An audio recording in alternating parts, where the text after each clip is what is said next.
তাকে মাফ করিয়া দেন। আল্লাহ আজকে যারা এই মাহফিল দিয়েছে, আল্লাহ যে ভাইটা তো কষ্ট করছে মাওলা, ওই ভাইটাকে আপনি কবুল করিয়া নেন। আল্লাহ আপনি উমর রাদিয়াল্লাহু তাআলা আনহু যদি তাকে জান্নাতে নিয়ে যান, আল্লাহ তুমি ওই ভাইটাকে কবুল করিয়া নেন। তার পিতা মাতাকে আপনি কবুল করিয়া নেন, তার পিতা মাতাকে আপনি সুস্থতা দান করিয়া দেন। যদি কোনো আত্মীয় স্বজন মাওলা অন্ধকার কবরে থাকে, তাদের কবরখানা জান্নাতের বাগান বানিয়ে দেন। আল্লাহ কত আশা করিয়া মাওলা এত বড় একটা আয়োজন করছি, আল্লাহ তোমার কত গুনাহগার বান্দা আসে নাই। আল্লাহ যারা আজকে আসতে পারে নাই, তাদেরকে তুমি হেদায়েত দান করিয়া দাও।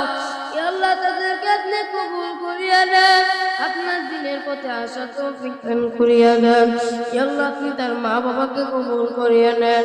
আল্লাহ আপনি বাড়িখানাকে কবুল করিয়া নেন। আল্লাহ নূর আলম ভাইয়ের বাড়িখানাকে আপনি কবুল করিয়া নেন, বাড়ির সকলকে আপনি হেফাজতে দান করিয়া দেন। আল্লাহ আপনি বলছেন যে বাড়ির পর একটা নবীর কথা চলে, নবীর কোন বয়ান চলে মাওলা, সেই বাড়ির পর 40 দিন পর্যন্ত রহমতের ফেরেশতারা থাকে।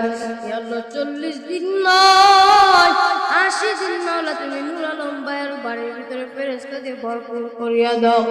আল্লাহ তুমি আমাদের দোয়াকে কবুল করিয়া নাও, তার বাড়ি থেকে সকল বিপদ আপদ তুমি উঠায় নাও। আল্লাহ তার বাড়ির সকল অভাব আপনি দূর করিয়া দেন। আল্লাহ ভাইয়ের ভিতরে আপনি ভালো সম্পর্ক সৃষ্টি করিয়া দেন। আল্লাহ কারোর সাথে যেন ঝগড়া না হয় মাওলা, সেই তৌফিক আপনি দান করিয়া দেন। আল্লাহ যেরকম সিংহের মতো মাওলা লড়াই করে চলতেছে মাওলা, আমাকে অনেক ভালোবাসে মাওলা, আপনি তাকে কবুল করিয়া নেন। আল্লাহ আজকে দোয়াখানাকে কবুল করিয়া নেন, আজকের অনুষ্ঠানকে আপনি কবুল করিয়া নেন। সাল্লাল্লাহু তাআলা আলা খায়রি খালকিহি মুহাম্মাদ ওয়া আলা আলিহি ওয়া আসহাবি আজমাইন। আমিন আমিন বিরহমাতিকা ইয়া আরহামার রাহিমিন। ওয়া আখিরু দাওয়ানা আলহামদুলিল্লাহি রাব্বিল আলামিন। আসসালামু আলাইকুম ওয়া রাহমাতুল্লাহি ওয়া বারাকাতুহু। আপনারা সকলে আমার জন্য দোয়া করবেন ইনশাআল্লাহ।